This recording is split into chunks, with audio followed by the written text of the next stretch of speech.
Hey everybody, welcome back to Out of the Ordinary with Jay, and I am with Troy Summerall. And Troy, how old are you?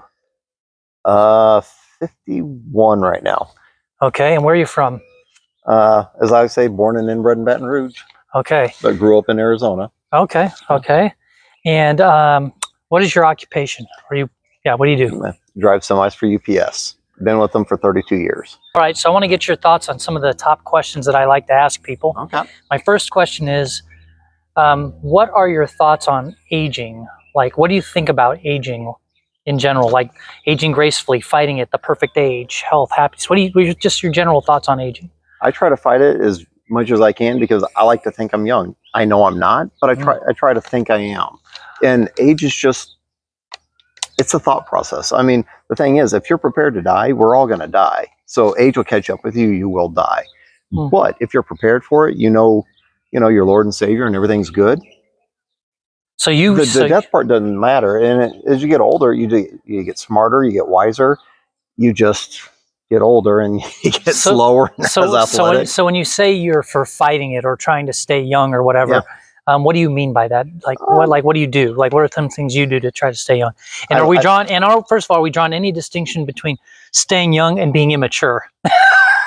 What's the difference? I'm just kidding. Okay, so go ahead. What do you think? My thing is, if you can play sports, keep doing things that are young, the fun things, not necessarily going out to parties and things because you get older, but you realize, what do I really want to do? And you realize when you get older, what's important? Do I want to go golfing? And like I'm set up so when I retire, I'm going to be golfing once a week. I'm going to be doing things I want. I'm going to take woodworking classes. I'm going to be doing things I want to do. I see. So is there anything you do for fun, or you recommend for fun now to stay healthy now? Or are you just saying work your tail off now and then have the fun later? Work your tail off now, become who you want to be, find the man you want to be. And then when then you'll have the best retirement because you'll retire earlier. And you'll have the funds to do anything you want. I was going to say, because there's another school of thought that some people have, which is like, hey, listen, I could get hit by a bus tomorrow, so I should have all the fun I can right now, as opposed to like, okay, I work really hard, save for retirement, and now I want to go travel to all these places, but my knees are so bad I can't hike anywhere. What do you think about that? It depends on the type of job and everything. But like for me, like even my brother-in-law, he's saying, Troy needs to calm down. He needs to take less hours, work less, make a little less. But then I'm going to have to work how many more years to make up for the less I'm making? Yeah, it is quite a balancing act for sure. So it's a balancing act. But to me, I love the job I do. And that's a big part of it. That's a huge part of it. I love going to work. I don't mind the job I have. I love doing it. So the time off I have is short. But in 3 years, I'm retired and I can do anything I want. Okay. And that to me is valuable. So I want to make setting up. And it depends on your mentality, because if you set up for retirement and that's your main goal, but if you just if you plan on working until you're 70 and you're like, oh, I'll deal with that later, that's a whole different mentality. So let me see if I can summarize what you've said, and please correct me if I'm wrong. You're not too worried about aging, and your theory is kind of work now, play later? Yep. Okay, got it. Okay, cool. Okay, so supposing I was to show up, speaking of aging, say I showed up today, and instead of doing this interview, I brought you a magic pill. And if you took this one magic pill, you'd be immortal from this moment on. So you'd stay age 51 from here on out. But nobody else would. Only you have immortality. Would you take the pill or not? Oh, hell no. Hell no. So that's do you mean no, or are you kind of squeamish? Okay.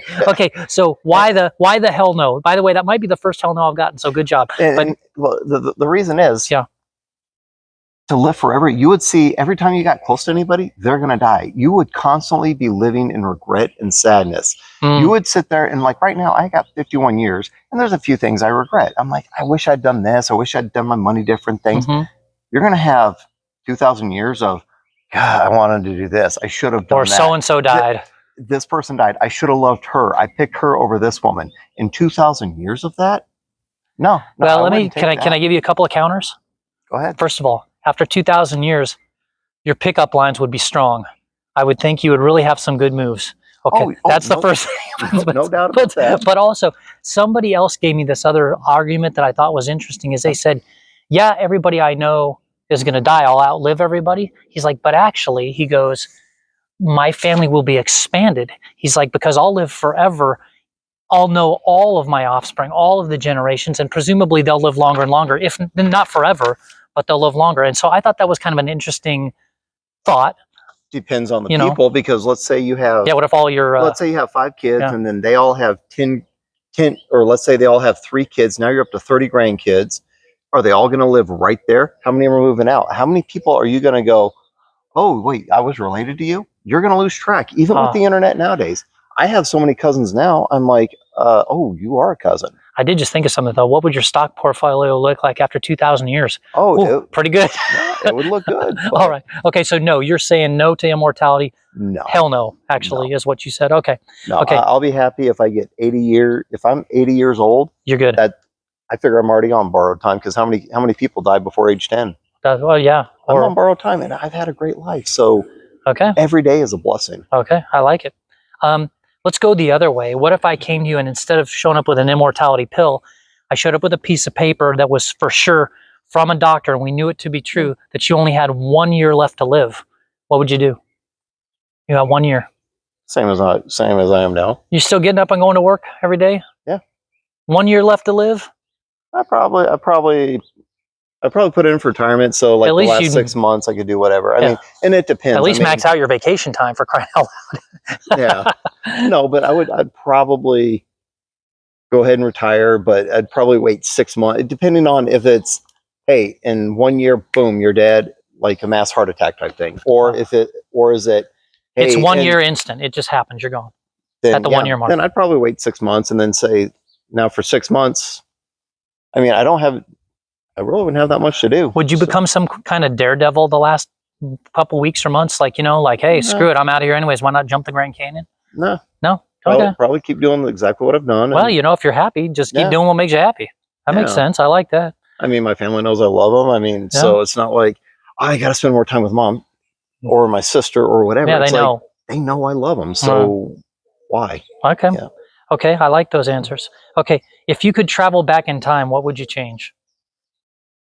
Probably when I was younger, my spending habits. I always liked to, as soon as I got the money, spend it. I would be training myself on my diet, my spending habits of doing better that way as a kid, because what you start as a kid, it basically stays.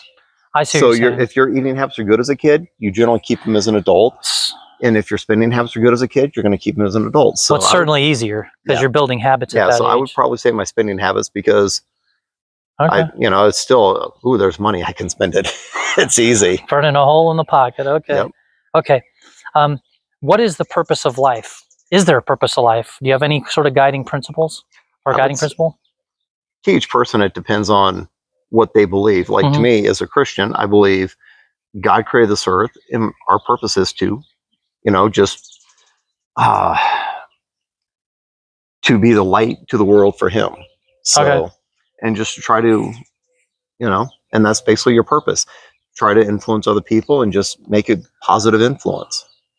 So. Gotcha. And for people that are not, I think that's good advice for anybody. So that's good. It's good. Yeah. Okay. What is something a person can do to stay healthy? What do you recommend? I would say your diet is most important. Watch what you put in your body. Look at the ingredients. Like I've even looked at soaps, shampoos, conditioners, because your skin's going to absorb everything. So, just do things. If you're eating good, your body's going to be better, and that does affect mentality, your mental state. So if you're healthy, you're going to be better. And then well, that's like that old saying, that old computer saying, garbage in, garbage out. Yeah. You kind of get what you get. Yeah. So, all right. Kind of along the same lines, I guess, like what's a key to having a good life, do you think? A good job for you, for one. I wouldn't even say a good job. I'd just say having friends and family that care and love you. I mean, I like that even because better. I could be poor. I couldn't have the house or anything. The things I have, they're just things. They're going to eventually, in 100 years, none of this is going to even exist. This house will probably be, torn down or whatever. But I would say friends and family are the most important, because even when you're down, and your friends will be there for you. Okay. They'll help pick you up. That's a perfect lead into my next question, Troy, Uh-oh. which is this. So, you know, like I'm pretty optimistic and about life. And I think, you know, I think life's great and all those things. But I'm also not oblivious to it's hard lots of times, many times. And for some people, it's harder than for others, you know, and even if you know, just bad stuff happens kind of a lot. Yeah. So do you have any like a tip for someone to have a bit easier time of life? You know, I mean, you mentioned having good friends and family. That's important. Maybe that's the answer. But do you have any other sort of tip or not really? Just to make life a little easier. Because, you know, it's not always rainbows. You know what I mean? Sometimes it's pretty hard. And the thing is, kind of like when, like I say, when my house burned, my friend Jason took me in and said, hey, you know, here's a place for you. And he put me up for 9 months. Sounds like a good guy, that guy. Oh, he was great. Yeah, okay. But I'm just saying, the thing is... Right, what would you have done without having a friend? Without him being there, I'd be like, I still could have got by, but it wouldn't have been as easy. Yeah. It would have been as much fun. And so... Right. And I would say the main thing is, watch who you surround yourselves with. Everyone's like people get divorced. Well, I didn't know she was this way, but you made the choice to marry her or him. So the choices you make on these people that you are going to be with or surround yourself with, you made the choice to say, that's a friend of mine. And some of these people you should not hang out with. Yeah, I think that's one big distinction with friends versus like what you just described, like a spouse. Yeah. With friends, you know, the moment that they, I guess, stop being good to you, or they change in a way that you no longer are in alignment with, you can just get a new friend. You know what I mean? And you just kind of move on and, you know what I mean? Or you see them with a limited capacity, whereas with a spouse, it's not quite as easily to do that. But I think that's a good point. Well, and the thing is, like, even my friends in my inner circle, if you get in my inner circle, you're not getting out. Yeah. There are certain people who are going to be in there, and even if they screw up, they're still going to be my friend. You're like, there's certain people that are going to be in there, whether they like it or not. Yeah. Okay. How can you be kind to people that are doing things to kind of like harm themselves? Like, you know, say take someone that's like, I don't know, maybe they're a person that, you know, has a drug addiction or whatever, and they keep talking to you about it, but yet at the same time, they keep, you know, keep at it. And yet, you know, you want to be there to support them. What do you think about that? That's a tough one, because when you have friends who have issues, you want to be there for them. You want to be able to correct them. And I don't think it's good to go one-on-one. I think it's good when you come with multiple people saying, hey, look, we've all see where you're falling short. Right. We're here for you. I think that's a big thing. Okay. So your favorite place you've ever lived or been to, and why? So been to, I guess. Ever been to? Yeah. Oh, I'd say, and honestly, it's just because of that weekend, it was San Diego. Okay. And the reason why? Yeah. It was a Promise Keepers event. Okay. Me, my dad, and they had two other guys. We drove out to San Diego. We had the Denny's, and we're in Denny's. Everyone's singing praise and worship songs. They got me to put my harmonica out. We did Amazing Grace. We're having a blast. Okay. And it's Jack Murphy Stadium, and 50,000 men to praise and worship God. And this is my best day ever, because the preacher, he said something, and he was a little bit crazy. He came up and said, Father, Son, stand up. Me and Dad stand up. They said, Father, sons face each other. Yeah. Fathers, put your hands on your son's shoulders. Sons, do the same. Fathers, look your sons in the eyes and tell them you love them. I started bawling. Yeah. Then he said, now hug each other. Sons, look your fathers in the eyes. Tell them you love them.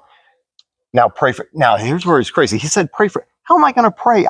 I'm blubbering. Yeah. I couldn't get a word out. I'm like, by the way, say, when your dad says he's proud of you. And by the way, what's very interesting about that is that, like, presumably you and your dad knew you already loved each other. Yeah. But look how powerful it was to sit there and just say it. But it's not just saying it, because I've told my dad that, but to look him in the eyes and say it.